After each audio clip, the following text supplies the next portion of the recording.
And we're live. Ladies and gentlemen of the interwebs, welcome to the Beacon TVL show, the weekly podcast from Beacon DeFi, your beacon in the world of decentralized finance. I'm your host, Professor Chris, the DeFi professor, and we've got a great show lined up for you as we tackle the news of the week that's relevant to you, our dear users in the world of on-chain investing. Today on the show, we have back with us on panel one of my favorite panelists. We have the head of growth at Taoshi, BitTensor subnet number 8. Was that me or you? That's me. Sorry. Okay. No, you're good. Yeah, thanks for the intro, Chris. Happy to be jumping in. I put my device on Do Not Disturb, and somehow a phone number from the United Kingdom just broke through. So sometimes it just happens. Yeah, but, I'm not sure, but hey, we're here. Again, we have head of marketing here from our partners at Taoshi, subnet number 8, the proprietary trading network in the BitTensor ecosystem. Outside of that phone call from the UK, Luke, how is things going with you, sir? Good to have you back. Yeah, man, good. The usual. Very busy, obviously. Lots going on in crypto right now, lots in DeFi, a lot in the market. So excited to chat, break down the news, talk about the recent price action across the markets. I think we have a lot to discuss, I'm sure. So I'm excited. Yeah, that we definitely do. So let me just do one quick thing, and we'll talk a little bit more about it. But a lot of things have been announced in the last week. That's kind of been, frankly, crazy. What I wanted to talk about first is really, man, it can be kind of scary, right? Because yesterday, even though I was asleep, I don't know if you were asleep when it happened, Luke, it happened roughly about 6 a.m. Eastern time. There was a large disruption in the internet force, and that would be from specifically from Cloudflare.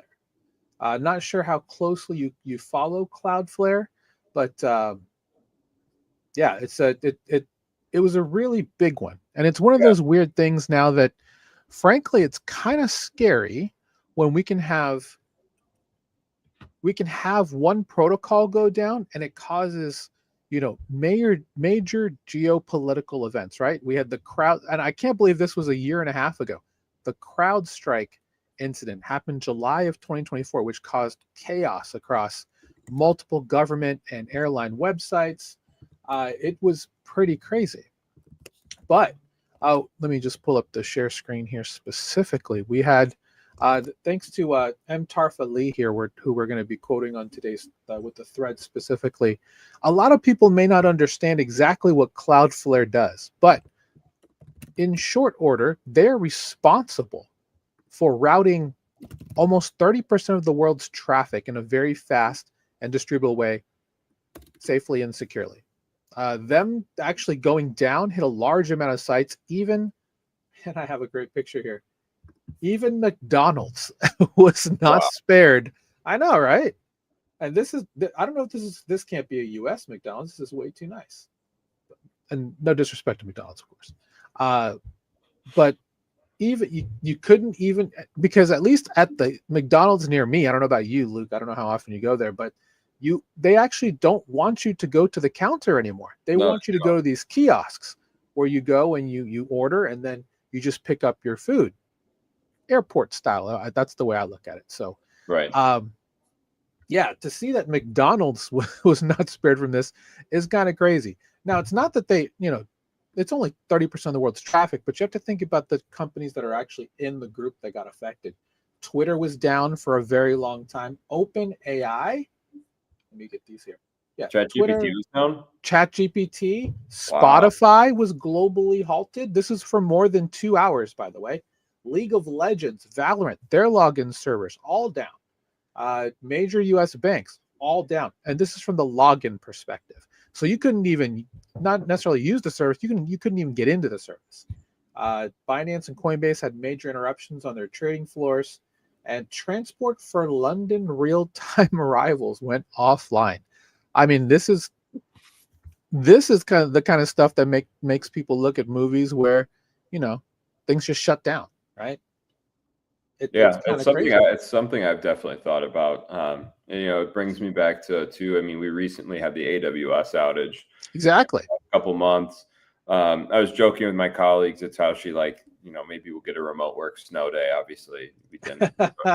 nor do we have the time, or I want one. But it's like, I think it's not to make the picture too broad, but it's kind of a reflection of a lot of things. Like the United States grid is vulnerable in general, and then you see these sorts of like maybe cyber attacks, maybe just general network failures. It's like a lot of our world is really, really vulnerable to these things, and that is scary. Like, it's not pleasant to think about. Like, what if the grid goes down? If the internet even if the internet just turned off, what are people going to do? Exactly, and I think we got a pretty decent look at that, because there's all kinds of emotion online about this, and you'll see. I saw things on the timeline that said the blockchain kept working. Yes, but half the people in the world couldn't get to it because the actual routing of the protocols on the apps that were built on top of it were down. It's caused a lot of conversation about this, but we did get a post-mortem from Cloudflare. I believe it's late yesterday. But what's interesting about this, and you can see the spike in the number of requests that went 500, meaning it couldn't be served, and that is quite a long time there. That is 3 hours worth of 500s, and they eventually fixed it. But the issue was, and I was actually on my personal stream yesterday talking about this yesterday. I was thinking, who actually has the forces to actually DDoS or spam flood something like Cloudflare, because they've done a ton. In fact, when we first met in Austin, Cloudflare has a huge office not very far from where we were at for the Endgame conference. And what was interesting is that this was an internal self-inflicted wound. Basically, what happened is that one of their databases that actually produces a list of what's called a feature file, it looks like, that file, something happened and it doubled in size, just going past the regular parameters, because they have safety checks along the way. So because of that, it just caused the whole market to not the market, but just the entire world, in a sense, to kind of freak out on itself. So in terms of how this is all served. So we use Cloudflare Beacon for quite a few things, specifically for routing, for subdomains, and SSL, DNS type stuff. That's about the extent of it. That's the extent of how most people do it. But if the traffic director kind of goes out, this is kind of like the idea of, let's say you were on busy streets and suddenly the stoplight started working. What do you do? So that's essentially exactly. It's essentially what's kind of went on. So it's interesting. I think you mentioned just what do you do in that type of thing. The funny thing is, downdetector.com, which is actually a website that tells you what websites are down, also was down. So yeah, it was kind of crazy. Cloudflare is the market leader in this specific type of tech. There isn't really another group that has a large enough market share. So much like you mentioned with Amazon, with AWS, they have a large market share of the audience. And when that goes down, and even though it was just that Northern Virginia one, which always seems to have terrible outages, it still affects a whole bunch of people. I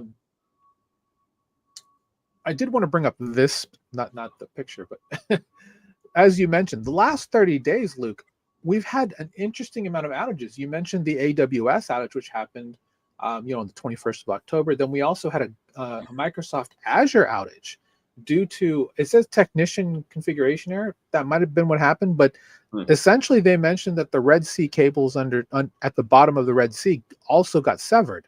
There's some interesting things going on. And then I guess on November 12th, I wasn't affected by the Google Cloud Partner outage, but we're seeing some interesting issues here. So, I think you mentioned it right away. It's like you could actually use this type of stuff as actual warfare at this point, because so many services are, they're powering what we depend on for real-time information.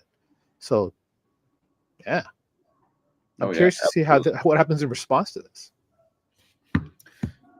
Absolutely. It's interesting. I mean, you think about these sorts of things going down, that's really what my mind goes to, at like a large scale. Like, what are the broader implications? I mean, we have these 1 to 3 hour outages. It's really not it's not a huge deal, but maybe it's a preview of what could come that could be even worse. So I think I saw somewhere that at least for Spotify, every second that they did not have service cost them £15,000.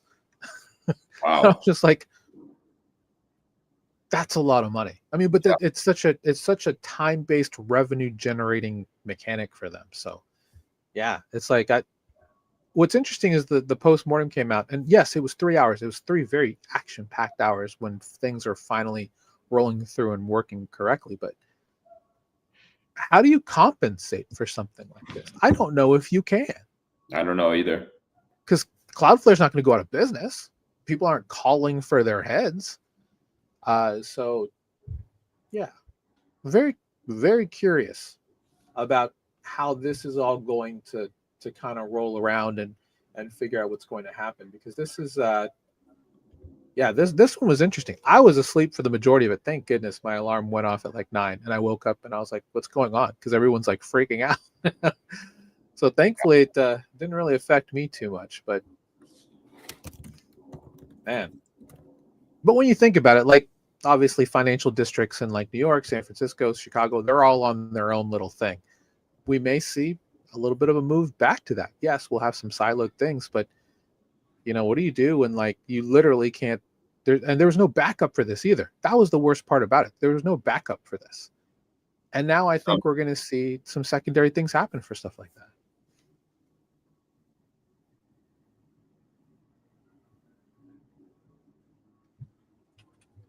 Okay. 1 second.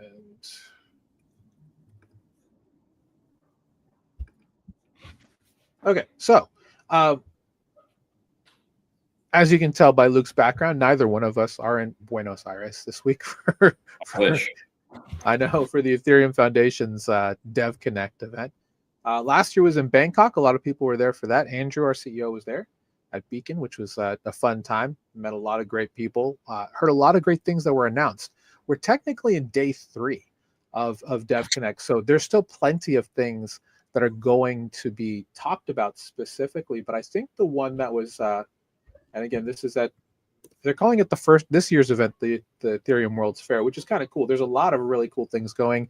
They had an actual pop-up city called Edge City, I think, back in September, that's been open for 30 days that people have been going to and checking out. And we're looking at a lot of really great building. There's been a lot of interesting announcements so far. I'm going to shout out to Andy from the Rollup. And this is something we talked about last week. Privacy apparently is becoming the norm.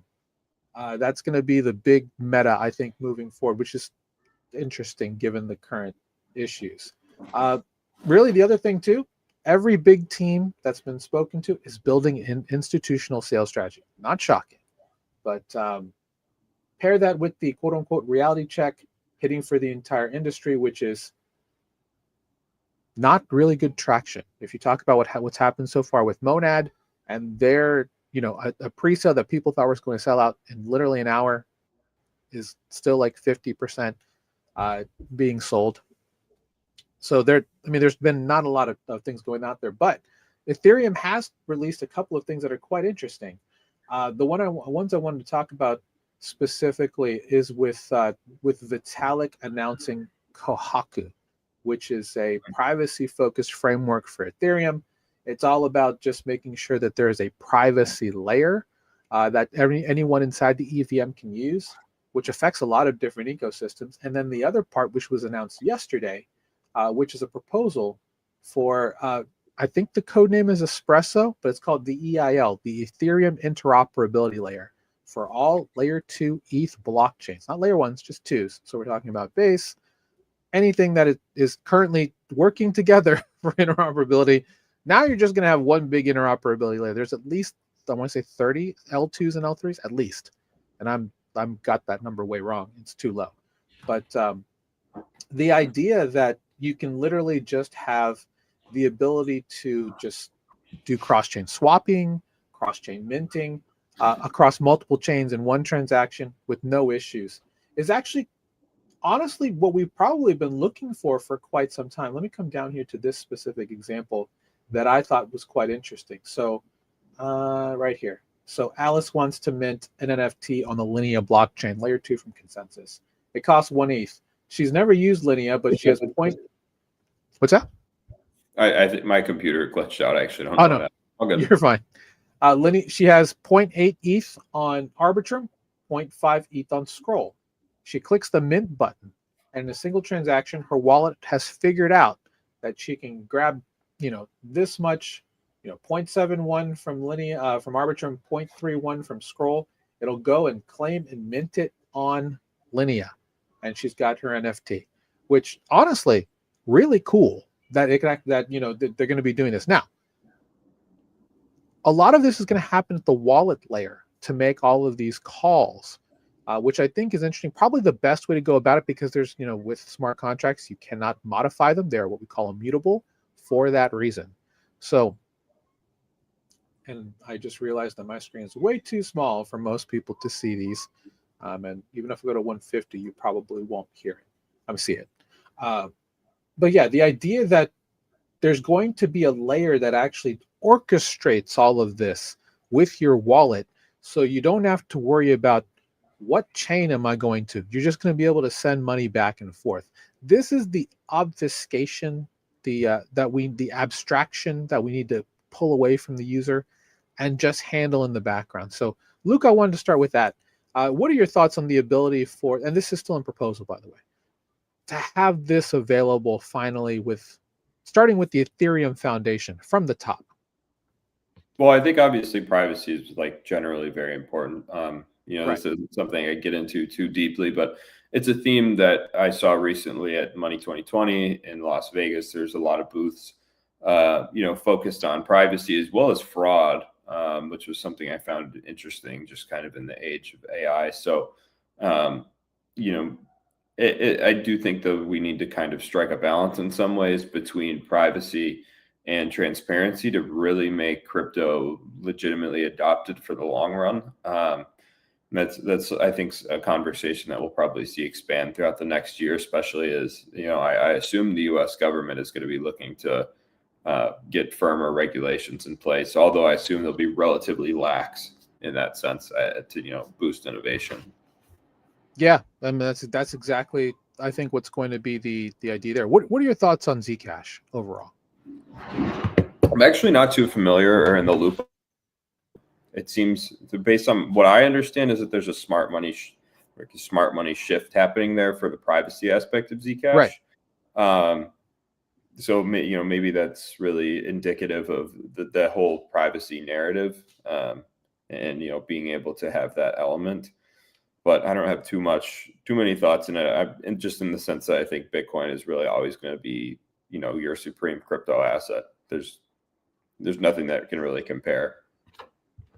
Yeah, and a lot of what's interesting is we're seeing a lot of selling, specifically from BTC, ETH, and Sol, into Zcash from major people in this space, to try and probably boost that. And I don't even know if you'd call that a bit of an altcoin rotation, honestly, to move people from Bitcoin, ETH, and Sol over to Zcash, because there are a lot of people who think that, because it also has the same tokenomics, much like Tau, of with Zcash and Bitcoin, that they're going to see the same results. Now, we talked about it. I think I talked about it last week. Yes, last week, about the idea that the Winklevoss twins have created and seeded like 57 million, I think is the number, into a focus company called Cypherpunk.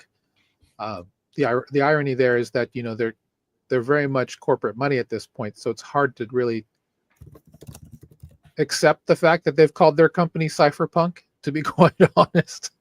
But that's kind of what we're looking at here, is that they're going to be looking to find ways to incubate and drive innovation forward on Zcash. So, I mean, really the question is Zcash really the flag bearer for privacy that we need to see?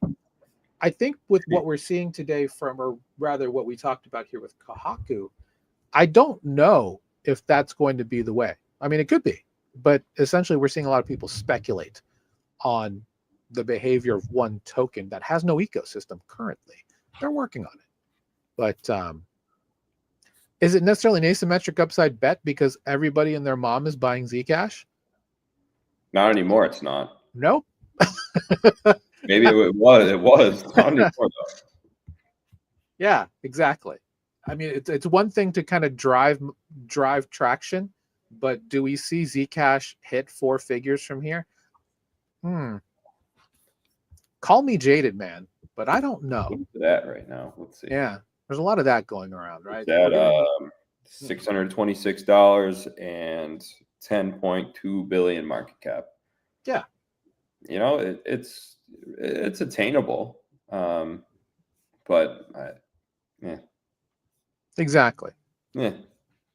You know, in this article from the block, they did mention that the EF, the Ethereum Foundation, has doubled down on its privacy R&D budget with creating a 47-member team called the Privacy Cluster. So they're serious about making this a first-class priority for Ethereum. So, in the words of many young people, even younger than you, Luke, we're just going to say let them cook, and kind of see what happens with this in the next. Let's just call it the next 3 months, because I don't think this gets solved before the end of 2025. That's just me personally, but that doesn't mean it can't.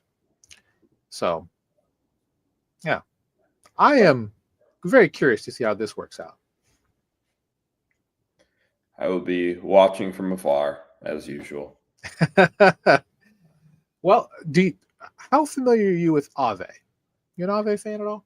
Not super. I saw their recent savings product deployment. I saw There you something go. about that. Yeah, that's actually something I thought was really cool. Yeah. So we've had multiple people on this podcast that for example, Axel. I think it was just Axel. I'm all like thinking we've had a couple other teams on here, but we have a content partnership with EtherFi. Multiple teams who are working in this space to bring digital savings, on-chain savings, into the palm of your hands. Aave is not a first mover in this space. I don't think they ever will be, nor should they be, as one of the oldest properties, one of the lindiest protocols in all of DeFi. But now that they've done this, and again, this is early access on iOS, this is up to 9% savings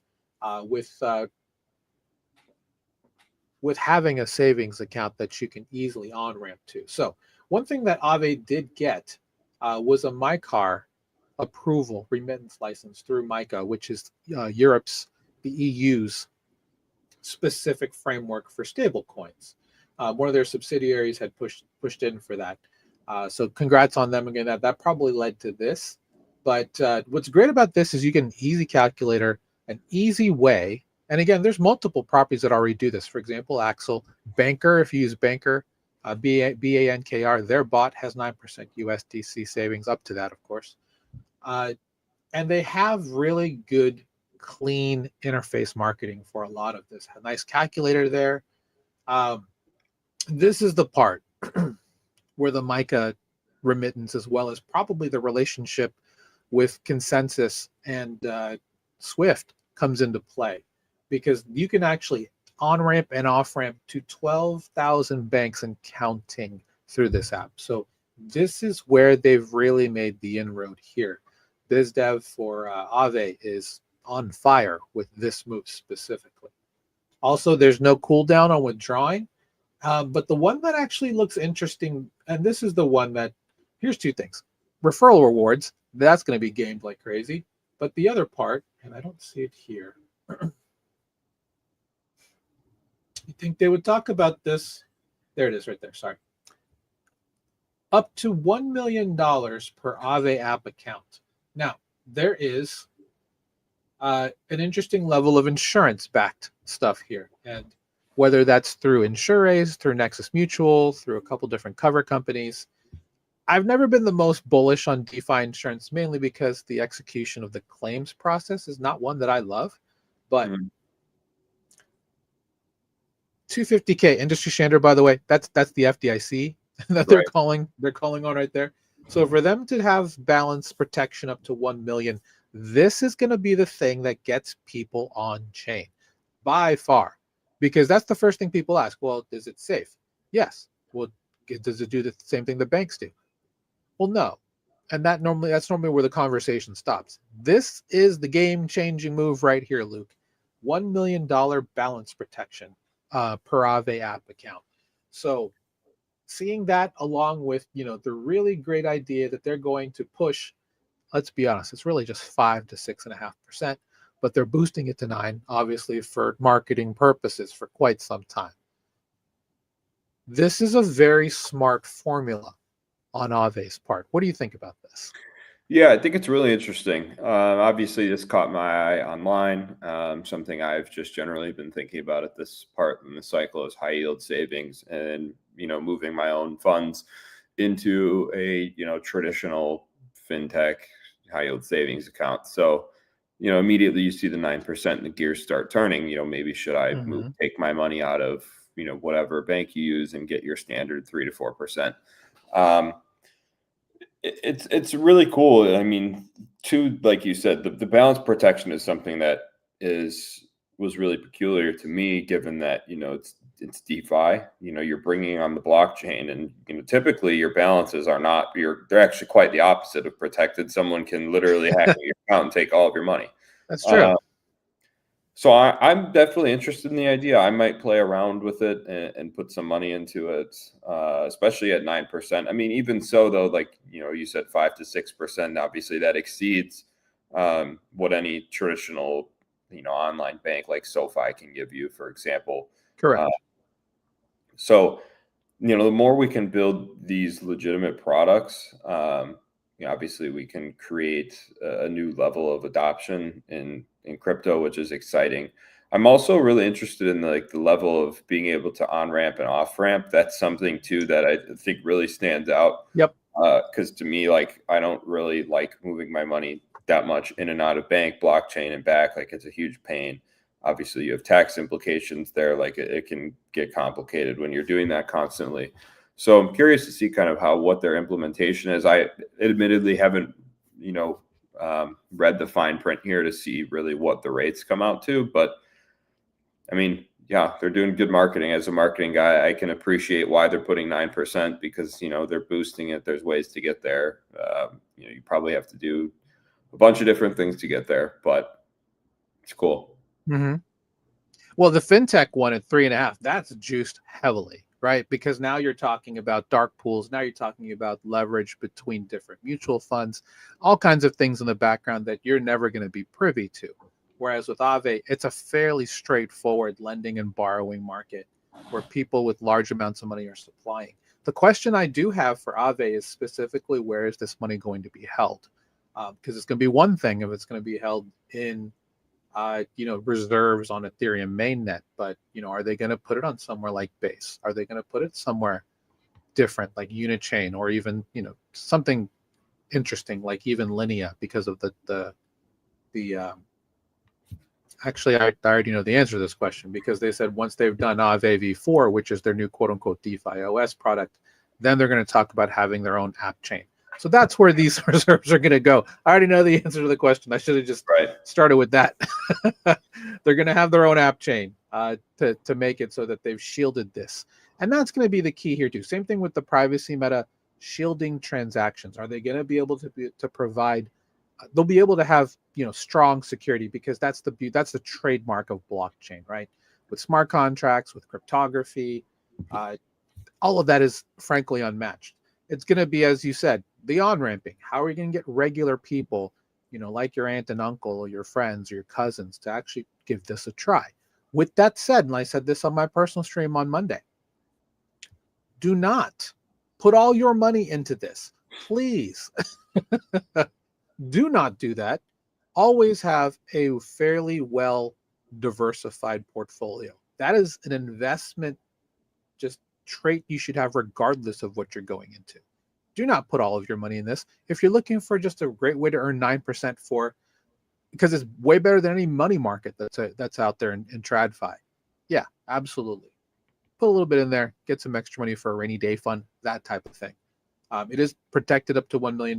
Now, again, that's DeFi based insurance. Or if they get like independent, insurance auditor for this. I mean, they're one of the largest banks in the world now, and I mean that by they're at least in the top 100 globally, the top 50 in the U.S. with I think almost 80 billion dollars under management. So they're getting large. They're going to get bigger, and this is going to help them get there. With doing things on chain. And a related thing, which I think is interesting, Revolut. Are you familiar with Revolut, Luke? No, actually, I'm not. Okay, so it's a mobile banking app that's available for people outside the U.S. mainly. Those are the main people that I know that use Revolut. I've worked with multiple freelancers that have Revolut accounts. You can send wires there and whatnot. Much like the Aave situation, the fees are going to be a little funky, and if they can solve that, maybe subsidize some of that, it's going to be great. But Revolut has chosen Polygon in a very interesting move here, in my personal opinion. Polygon having those 2022 BizDev flashbacks when they had Disney, they had Starbucks, they had quite a few other huge properties in their BizDev bag that, for the most part, all of that's fizzled. But moves like this, they're making huge moves in the enterprise, huge moves with RWAs right now in the last couple of weeks. Polygon is starting to look pretty good. It's hard to fade Purple brand right now.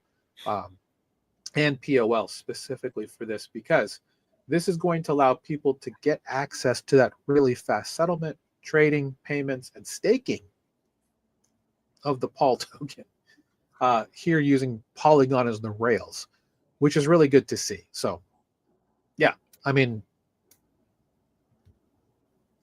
is this technically going bankless? To a degree.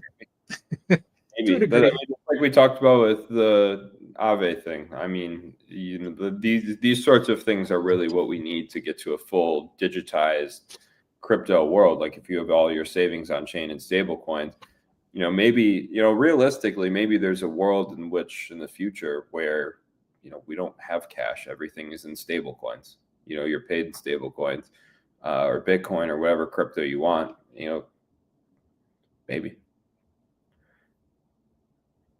Hard to think that the U.S. would let the dollar be replaced like that, but well, we obviously I don't really think that's going to happen anytime soon, but we're seeing the steps being taken to really enable access for more practical things than just speculating on altcoins, which I think is really cool. Yeah, and I don't have it in here in the agenda, but Circle has created XUSDC, which is it's a framework for anyone to create a stablecoin off of actual USDC. So why you need a stablecoin derivative from one of the most centralized stablecoins out there, I don't know. It's fully 1-1 backed, which is fine. But at the same time, we're looking at some very interesting moves here. The other big move that they have announced, and this was before Buenos Aires, is Polygon is partnered with MasterCard as the first spot for MasterCard's crypto credential initiative. Now, we talked about this on the show months ago with MasterCard Move, MasterCard Crypto Credentials. Them choosing Polygon as the first compatible landing spot is interesting. Basically, it gives you a username that's available to MasterCard. You can easily, I guess, using your MasterCard, send funds to anybody with the crypto credential, utilizing Polygon Rails along with Mercurio is the other protocol that's going to be using this. So really interesting that they've chosen Polygon here as well. Yeah, I mean it makes sense. We'll see if it's sticky, I guess, like you mentioned. Yeah, that's the thing. biz dev things. We'll see if it sticks, especially through bearish market movement. I have no idea what Polygon token is at and how it's performed, but yeah. I mean, still bullish to see real world adoption in general and these like legitimate partnerships. Yeah, and Polygon is an interesting case because Sandeep Naliwal kind of pulled I own the most shares of the DAO, therefore I'm the new CEO move. This is like 4.5 months ago.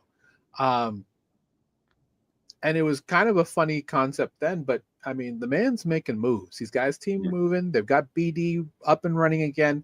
They're starting to make some really interesting decisions. He's looking to take Polygon to 105,000 TPS and higher with regards to throughput. I don't know how he's going to do it, to be honest. If he uses the existing blockchain, they may just refactor all of that, which would be great because Polygon is literally one of the oldest sidecars ever on Ethereum. It's kind of literally like a sidecar that needs a big upgrade to the Ethereum motorcycle. So really interested to see how this kind of works around. To see Polygon leading the pack on quite a few things. They just released their CDK Enterprise, and their CDK is for their chain development kit. So if people want to actually come on chain, Telegram's one that's using CDK.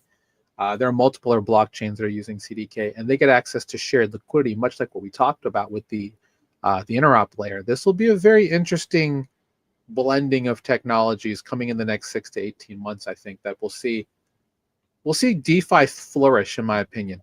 Now, the markets don't reflect that right now, and we'll talk about that. Unfortunately, we'll talk about that in just a minute.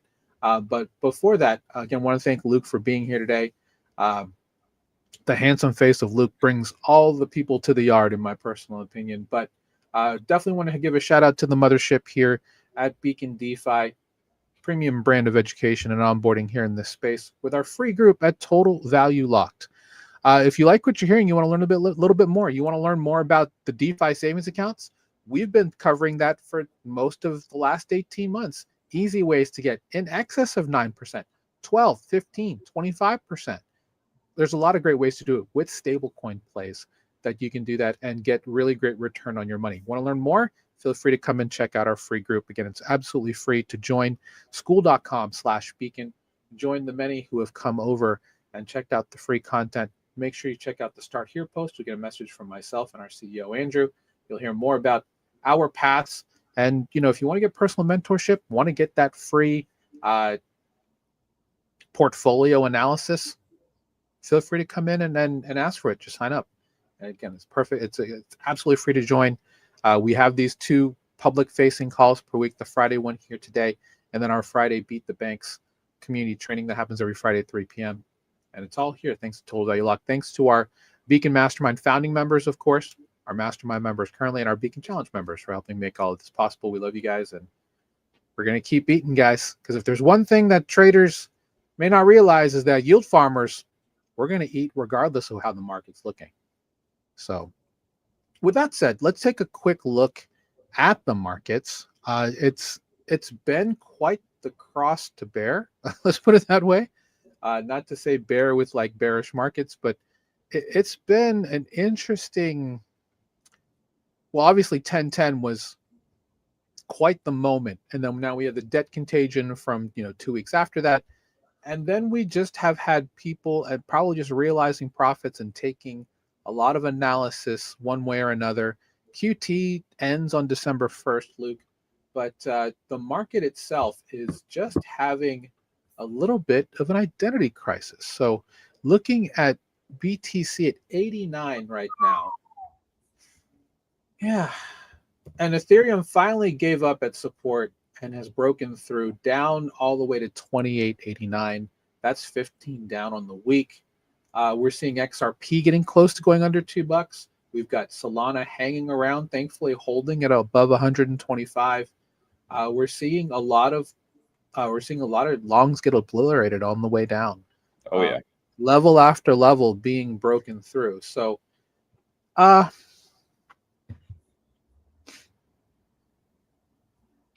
I guess the thing we'll start with, Luke, is because you said you had plenty of thoughts on this. So I want to start there. What do you think has caused so much of this red pattern over the last 2-3 weeks?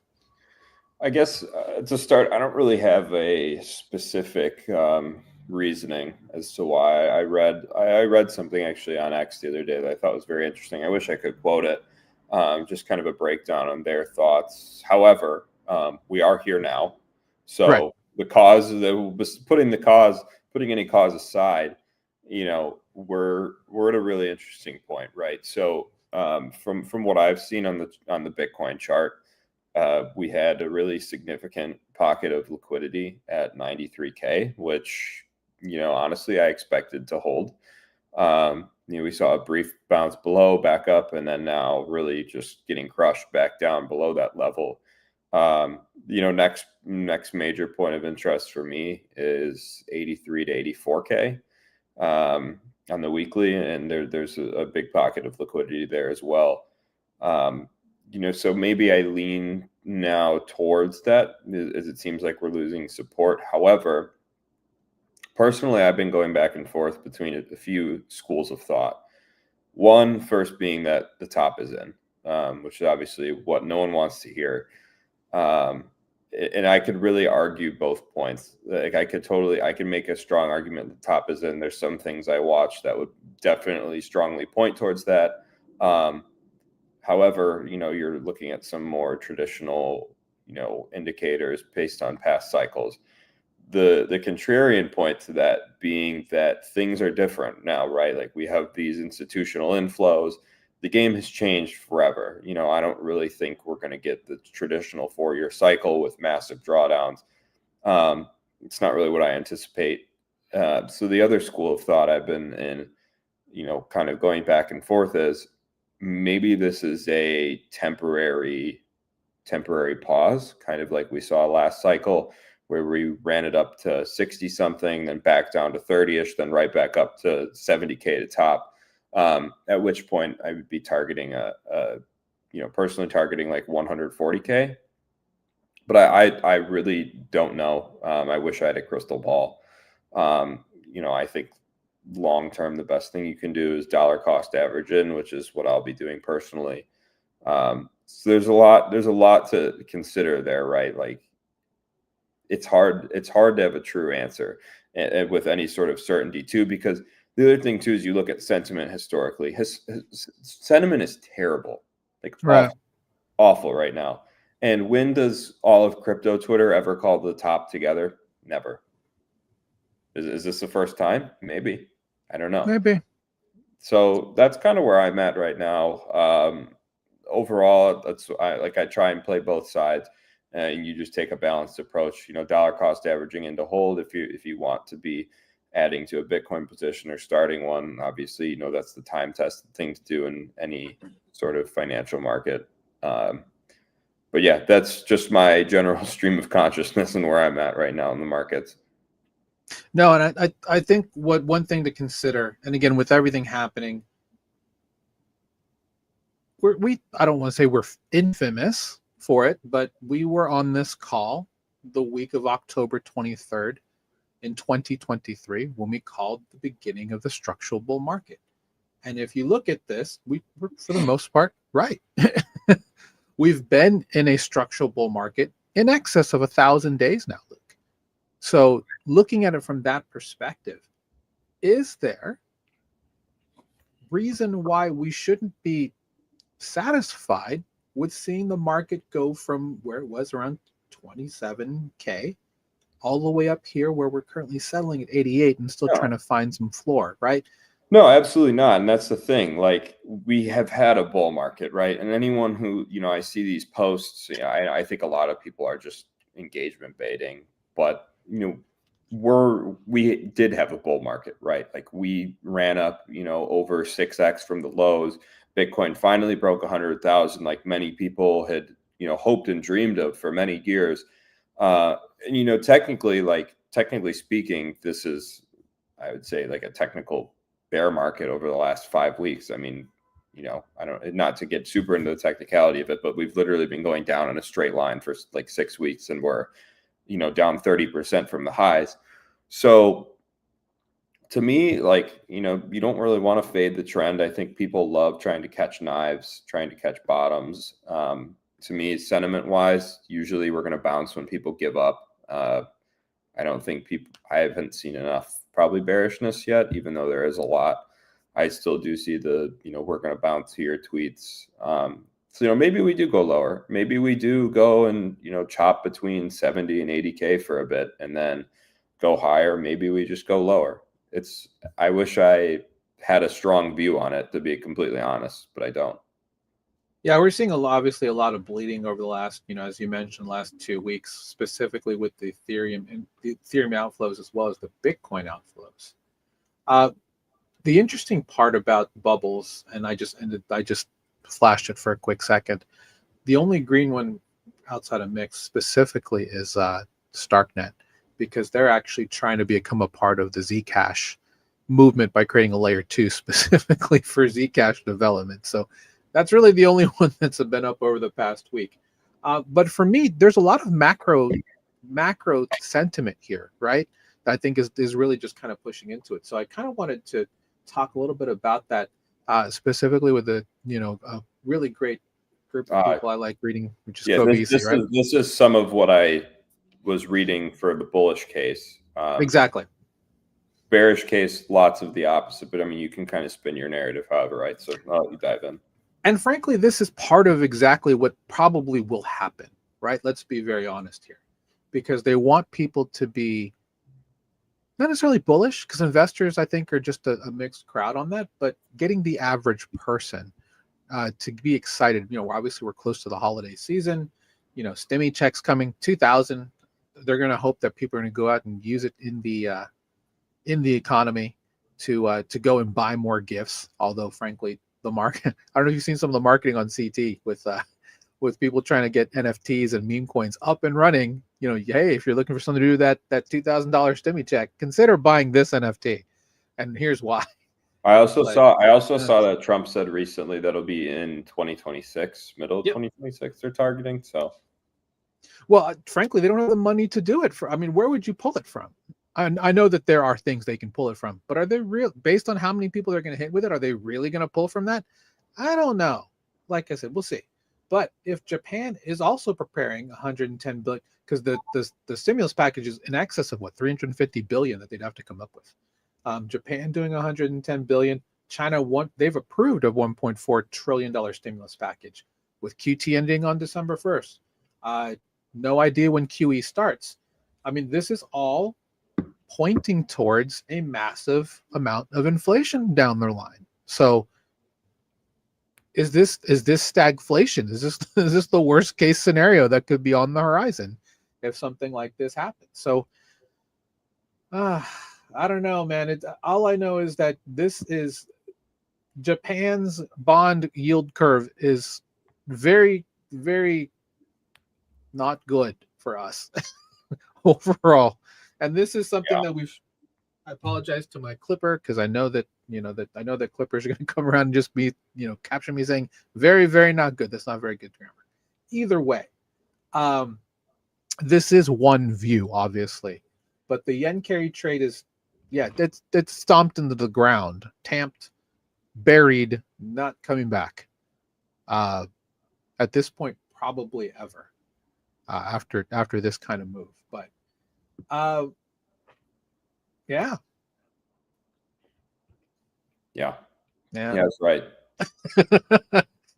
It is what it is, right? So now it's all a matter of what can you do. And one thing we've talked about, at least on our calls, is to be very defensive. What's great about this is that even though the markets are down, you can still earn yields, whether it be on stablecoin farming, fixed yield farming, plenty of things that we've talked about in our content recently. Even if you're just looking to do some DCA downs and to accumulate more BTC ETH for when the market inevitably does turn. That was something that we put to perfection back in 2022, in 2023 specifically, when the market was turning south and we were looking at 16K Bitcoin and 950 ETH in the face. Wondering, is Goblin Town truly here? Goblin Town is not truly here, guys. That's the one thing I can definitely say. It looks kind of bearish, but we don't have a world global depression. Yes, prices are higher. It's a rough go of it right now. But overall, I think in the world of risk markets, I don't know, Luke. It's not as bad as we're making it out to seem, to a degree, but it is bad. No, I think crypto is a microcosm, though, right? I mean, you look at the S&P. The S&P is doing fine.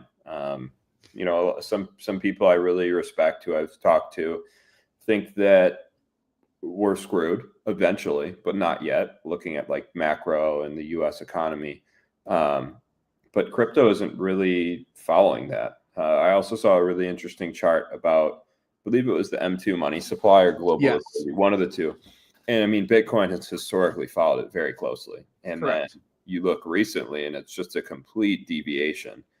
So either we've decoupled there or you're going to see it run back turbo, at which point that would kind of follow the school of thought on Bitcoin going right back up to all-time highs.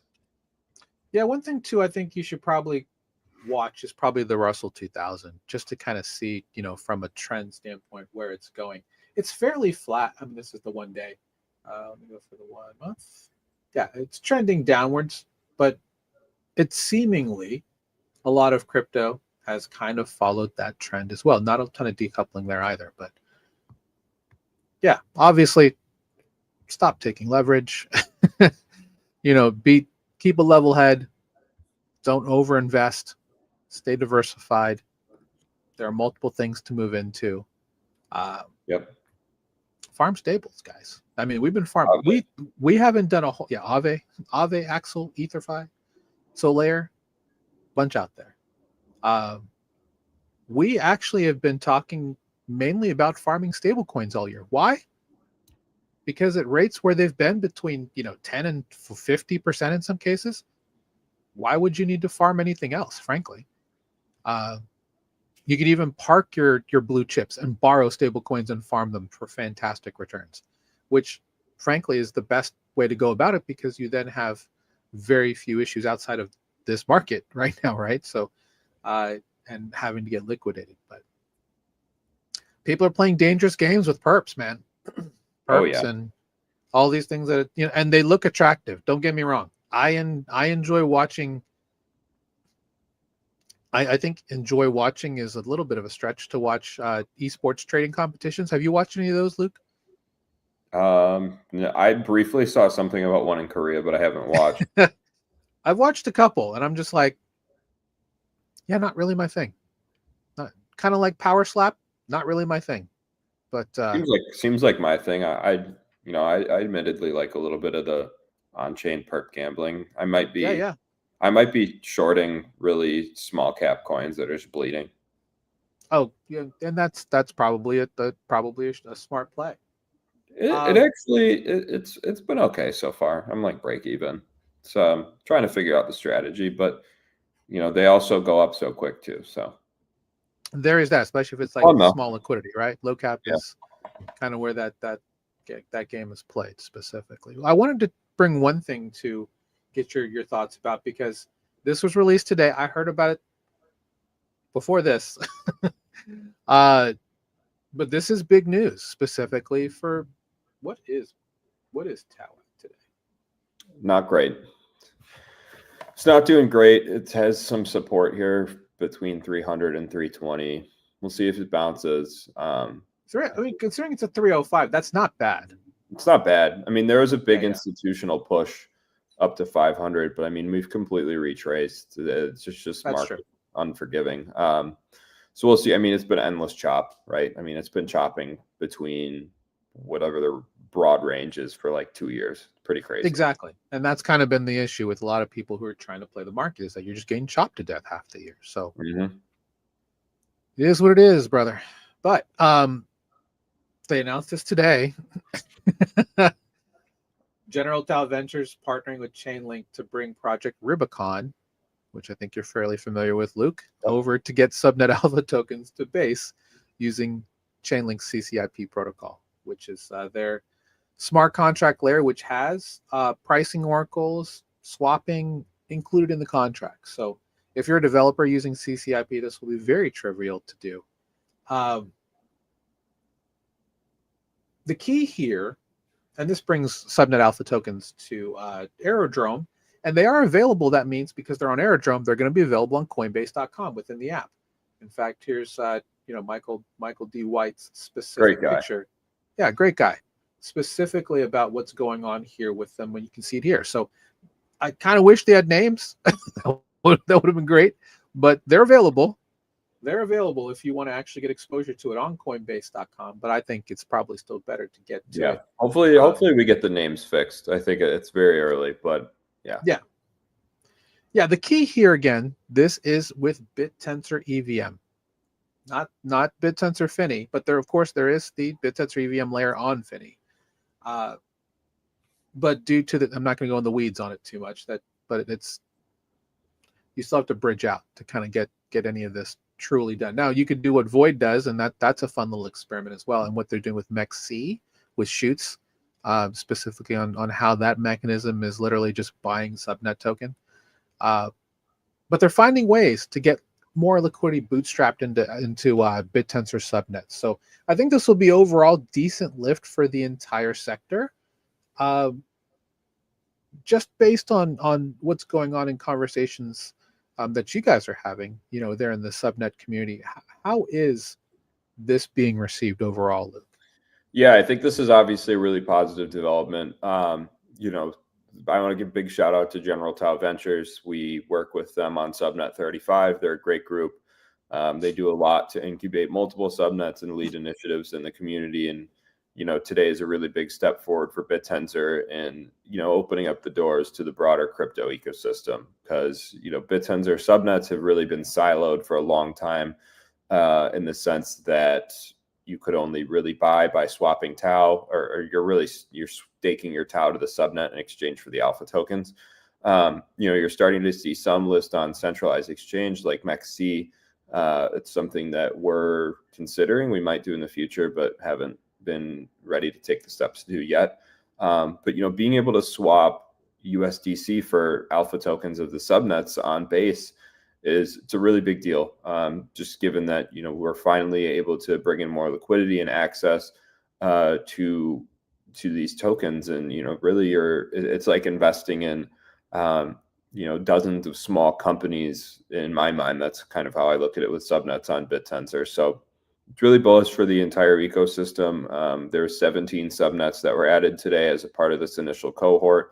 Both of ours were included in that. So Subnet 8, the proprietary trading network, is in there, as well as Subnet 35, Cartha, which is still being built in partnership with General Tao Ventures, as I mentioned. So long term, obviously, accessibility is really important in crypto. If you can't, I think one of the things I've learned in my time in crypto is sometimes these tokens are really hard to access. You have to jump through some hoops and chains. And moving funds around. And in my mind, I've told myself, I've missed so many opportunities because I've been lazy about, doing the diligence to move those things.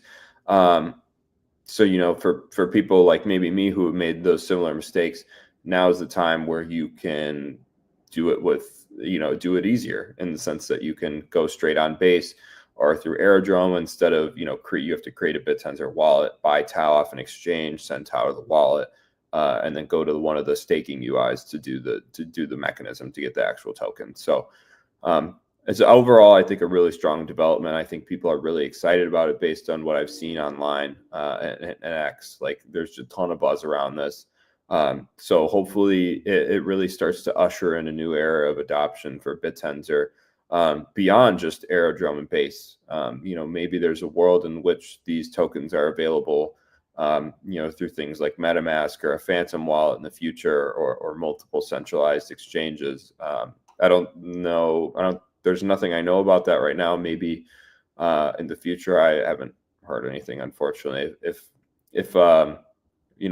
things were going to be listed directly on Kraken or Binance or something, I think people would be talking about it. So, well, the next step is going to be, now that it's on Aerodrome, people seeding liquidity pools, and then we start getting trading done between them there, and then you can easily use a MetaMask or Rabby, Phantom, all the different wallets to start farming them specifically on Aerodrome. Then it becomes part of the whole flywheel circus at Aerodrome. But we'll see. Aerodrome and Velodrome are bonding to create one protocol. This was announced last week from Dromos Labs. Now it's just going to be called Aero.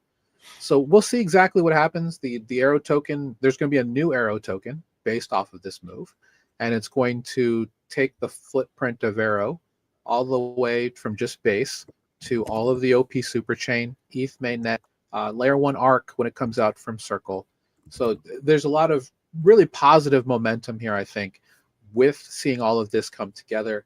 For me, it's just the ability to actually have exposure to these subnets without having to be in BitTensor Finney Hmm. is going to be interesting, right? The ability to bootstrap more of that material, to just have multiple ways to have the exposure without having to have direct access into staking Tau specifically, and still going to do that, of course. Uh, but I'm curious to see what are the different things that happen here. We could see things like Pendle fixed yield farms, like PT specifically on some of these subnet tokens, where they're going to be doing more of that type of stuff. That'll be interesting to see. But we'll see specifically with what happens on well, December 17th is the day specifically for the next uh, Coinbase product release, is what they're calling it. They just mentioned December 17th. People thought it was like the TGE for base or anything. I'm like, no, that's a little too soon. With that said, coming soon is the actual halving here at this point. It's looking, based on where we're looking. I know we talked before on the show. You said it might be in October. Now we're looking between December 11th and 21st, depending on if there's not a ton of recycling that happens with registrations into the network. So that's going to be a big day for Tau overall. So Yeah, I'm really interested to see what happens if there's an immediate response. Honestly, I'm not really expecting much in general. I don't think there will be any sort of large pump. I'm not sure if I don't think it's as bullish necessarily as people think it is. I think people kind of look at it as like the 4-year halving cycles of Bitcoin and how they generally mark, the start of bullish activity. But, given that it's not really aligned with Bitcoin and that everything follows Bitcoin, I'm not really, subscribing to that thought. However, I mean, in general, for price appreciation in the long run, I mean, you have less emissions, less circulating supply, hopefully an influx of capital. You're going to see increased appreciation. So we'll see what happens. It should be interesting and fun, and I think it'll obviously bring, traction to BitTensor on the timeline. People are going to be talking about it, so always cool to see that kind of engagement. exactly, and I hope that what it does do is create the buzz necessary for what's going on with development, right? Because there's going to be missions for specifically for both Tau and Alpha are going to be cut in half. Is that going to incentivize more subnets to kind of step it up and get ready for more things on the roadmap? I hope the answer is yes. And as you mentioned, you guys are at cap for subnets, and there's a lot of groups trying to make their way in. We're seeing a lot of interesting deals for subnets to actually change, right? Obviously you guys with Karth at 35, Talisman with Rizzo at 45.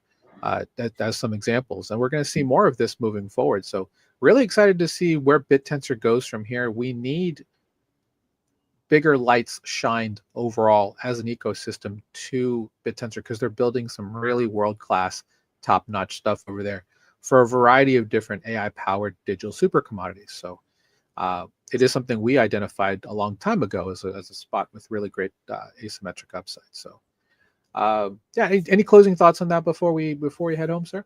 Yeah, no, I echo what you said. I think it's like you said, we want to shine a brighter light. We're going to continue to try to do our best to be leaders in the ecosystem. Lead with balance and transparency, and be thought leaders. Arash is obviously really great at doing this. Can't say enough good things about him as a leader. And we have Glitch on the way, which I think is going to be one of the first real world products that delivers access to something based on BitTensor. You'll see that website you're looking at right now get a real big refresh soon. We're just tying some things up. I know we've been talking about it for a while, but legal and compliance issues, they're not fun. I can tell you that much. But we're wrapping things up there, and we're really we're going to get Glitch out the door in December. So we're really excited about it. Yeah, it takes a long time. Like one of our friends of the show, Max from Variational, they've had a perp dex they've been building on Arbitrum. They're still in beta, and it's been the better part of a year. Yeah, regulation stuff, it takes time. I think that's what people don't realize. Like people, people are looking for gratification and also like assets that they can use. People are looking for usable products. It's totally understandable when you're not on the inside to, be eager to get your hands on these things and, even become frustrated with delays. I understand it as the guy who faces a lot of these concerns. Like I hear it loud and clear. If we could effectively push out a product 6 months ago, we would have. But when you're dealing with people's money and trading in real markets, you get one shot. Yep. So we're ready to deliver on that shot, and now at this point it's just a matter of some final filings and legal jump throughs to make sure that we're all squared away, especially in the US. As everyone knows, the US is stringent on many things, so we're getting close. We'll have it out in the next month. Hey, you heard it here first, guys. That's great stuff. If you're not on the beta waitlist, please join the beta waitlist. Join their Discord specifically for Taoshi and Glitch. Great group of people in there. A lot of really great conversation going on. You can go there at glitch.financial, head down here and click on the Discord button to get in there. Really excited for the website rebrand too. It's gonna kick ass. It'll be a lot better than that. So I know it will be. We'll be showcasing our strategies, how it works, everything. Obviously, we're going to market with this product. So, being the marketing guy, I'm excited. We kind of had that website as a placeholder, just so heads down on building. Don't even have enough time to really get to like proper website for beta, but we'll be rolling something out soon. So, is it still going to be this pinkish purple color? Yeah. The color palette is largely the same. We brought in a really great designer who has been he redefined our brand just a little bit, but generally it's still purple. There's a little tweak to the logo and word mark as well. You can kind of see all that reflected in our current Twitter branding, and that's really a good preview of the website, actually. So. Oh, we should probably do that because I'm curious because I love the candle in the eye. Okay. Oh yeah, this is a little bit. Yeah, just a you can also see our updated UI. So that should be what our UI looks like for rollout. I think our dashboard, we've made a lot of progress there. Our dashboard is really clean. That's actually a screenshot from one of the accounts that I track personally. So I run all of our strategies on multiple accounts. This one being a demo account trades real, like it follows trades Forex, right? Yeah, that strategy specifically trades Forex using paper funds, but it's following the real market.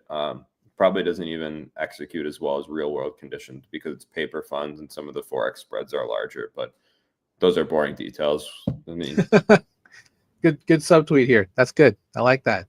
Hats off to you. I like that one too. It was a little fun to jump on it. That was fun. I like that. No, that's good stuff.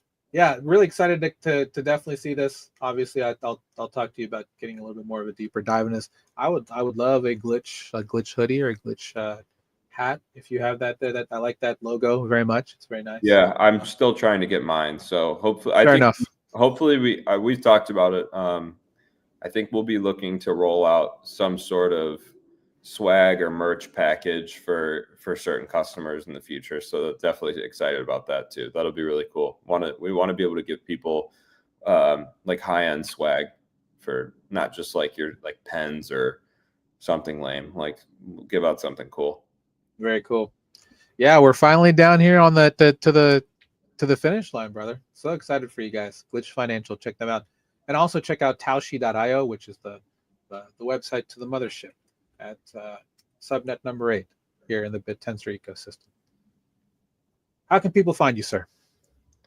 Well, you can find me on X, Discord, Telegram, Luke's_trades. You can find our Taoshi account right there. It's Taoshi.io on X, Glitch Financial on X, as well as 0x Markets on X, which is our subnet 35. Still in beta there, hoping to launch that by the end of the year. It's a perp dex for crypto, Forex, and commodities. So it's something we're really excited about as well. Especially, I really would be excited about the opportunity to trade Forex on a DEX. It's not something that really exists yet in Web3. So that's something that's really cool. Yeah, and I featured it's.io, right? Yeah. Yep.